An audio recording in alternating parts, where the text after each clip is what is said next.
and welcome to another exciting edition of Explore Richland. I'm your host, Mark Ingham. Well, today we are exploring at one of the prime father and son bonding locations in all of Richland. Now, no, I'm not talking about one of our popular city parks, rather the Richland Landfill. Now, I have very fond memories of my father bringing me to the landfill as a kid, and those memories don't just stop with me. Now, my dad, or we should call him Grandpa, is bringing my kids here to the landfill, and it's something that they all enjoy so much. Now, the city of Richland owns and operates the Richland Public Landfill, which is a huge benefit to the residents of Richland. Now, to talk about that, we are proud to welcome Jay Marlowe to the program. Jay is the solid waste manager for the city of Richland. Jay, thanks so much for joining us today. Good morning, Mark. Thank you. You bet. So a city-owned landfill is actually not that common. You know, West Richland, Kennewick, Pasco, they don't offer this amenity to their residents. So what is the benefit of a municipally owned and operated landfill? Well, it probably comes down to control. As you know, the city of Richland is a full-service city, offering everything from A to Z, energy services, water, sewer, storm, and landfill solid waste services as well, both collection and disposal. So I think the city of Richland prides itself in being a full-service city, and it gives us full control. Environmentally speaking, we hired a consultant to analyze those starting back in 2016 and presented our findings in 2017 to both the Utility Advisory Committee and City Council in a workshop format. Our consultant that we had perform the study, when they looked at some of the environmental factors, one of the main things was transportation costs and everything that goes with diesel-powered trucks hauling garbage long distances. And so environmentally speaking, that was one of the benefits that they recognized. The facility, when we expand here in later 2019-2020 and open our new cell, we'll have the state-of-the-art line facility just like the regional landfills have. And so environmentally speaking, we'll be on par with what they provide for those other cities nearby us. Well, that's great, and it sounds like just almost too many benefits to fit into a soundbite. Well, we also want to walk residents through what a typical visit to the Richland landfill looks like. So can you talk to us about what kind of procedures and processes are in place, and just kind of take us through maybe someone's first time visiting the landfill? Sure. So maybe I'll just start back. This landfill cell that we're currently operating in, I think we opened in May of 1975. This building and scale that you see behind you was constructed somewhere around 1977, 1978, and it's been in place in operation since then. And so that's probably the landfill experience you had back in the day with your dad. Probably not too much different today. But when you arrive on site, your first interaction with our staff is here at the scale house window. When you arrive, they'll ask you a myriad of questions from where the material's coming from, where you're from, and the types of materials that you're bringing in. Here at the landfill, we exclude certain items at the landfill face, like tires, batteries, electronic goods, those kinds of things. And so City of Richland residents can deliver green waste and sod to the landfill for free currently. And then any solid waste or household waste has a minimum fee of $10, and that's for up to 1,200 pounds. And the scale house attendant will make that determination as you come through the gate, whether you're comfortably under the 1,200 pound mark and get the $10 flat fee, or if they're going to charge you per ton basis. And of course, we need to remind Richland residents that when they arrive at the scale house, they need to have their current driver's license and their most recent utility bill to prove residentship. So once the residents make it through the scale house, the next spot they will see is household hazardous waste. Jay, kind of talk to us about what items are accepted here. All right. We have a limited amount of items that we currently accept. The household hazardous waste facility that we did have back in the day unfortunately burned down several years back. And so now we just offer some of the basics, which is used oil collection, used antifreeze collection, small battery collection, propane containers. Those are kind of the basics that are still offered today. We also offer our standard recycling drop boxes similar to what you would see at our 7 drop box locations around the city. Right, definitely a great benefit to the residents of Richland. And Jay, the next stop on the tour of the landfill is the transfer station. What kind of items can residents dispose of here? Well, Mark, first as you approach our transfer station facility, you'll see some diversion opportunities. We divert metal and send that to a local vendor for recycling. Okay. We also collect green waste in a separate area, as you can see here. We do also divert some dimensional lumber, clean lumber in this area as well. And as we move on towards the transfer station, that is where we collect the remainder of the household garbage, construction debris, landscaping debris that can't be ground and used in our compost operation. And now, as I'm looking past the green pile here, I'm seeing a lot of, items I would consider as approved items to go in there, grass, leaves and stuff. And I'm also seeing like some pallets of wood. Are pallets of wood items that are acceptable in there, or do you guys have to pick that out afterwards? No, clean dimensional material is also ground and is used in the compost operation just like our green waste is. If there's anything painted, stained, treated in any way, it does get disposed of like regular garbage. Okay, and so from the green waste, then we have rims, I guess tire rims, actual rubber tires that can be disposed of, and then the transfer station where everything else can get put into.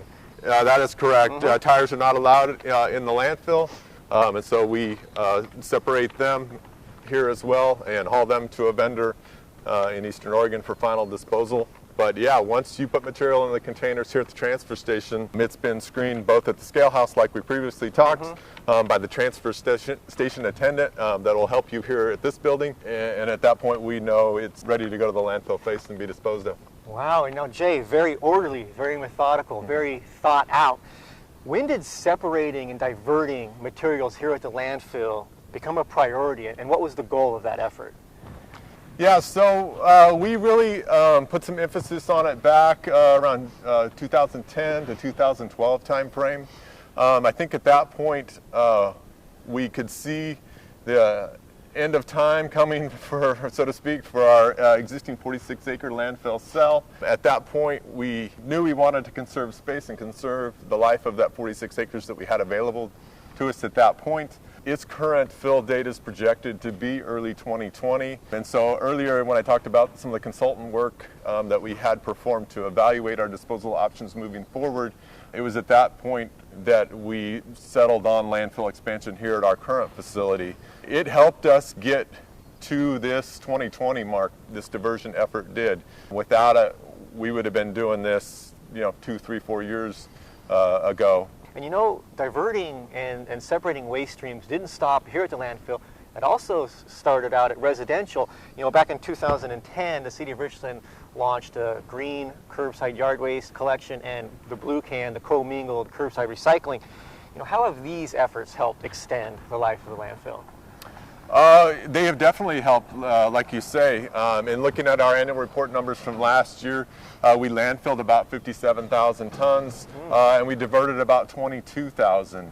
Most of the diversion was in that green waste tonnage. And then our other big commodity that we've diverted is concrete and asphalt debris. Those have been the big ticket items for diversion. And I wanted to ask you, I know we've kind of talked about it as we've progressed through this program, but I did want to kind of ask a question about just the state of the landfill, where are we at right now? Yeah, so I probably tipped that off just a minute ago in one of my responses, but yeah, like I mentioned, the 46-acre cell that began back in 1975 is reaching capacity, projected to be 2020. Somewhere in the early 2000s, landfill staff started to excavate what they expected to be the new cell, and so they made quite an investment in moving that material. And that was part of the factor that played into the consultant's work that I previously talked about in evaluating our options. We already had a cell excavated and pretty much ready to expand. At the same time, we're working with the consultant to determine the best path forward in regards to disposal. We also had a consultant working on a landfill expansion permit for this site.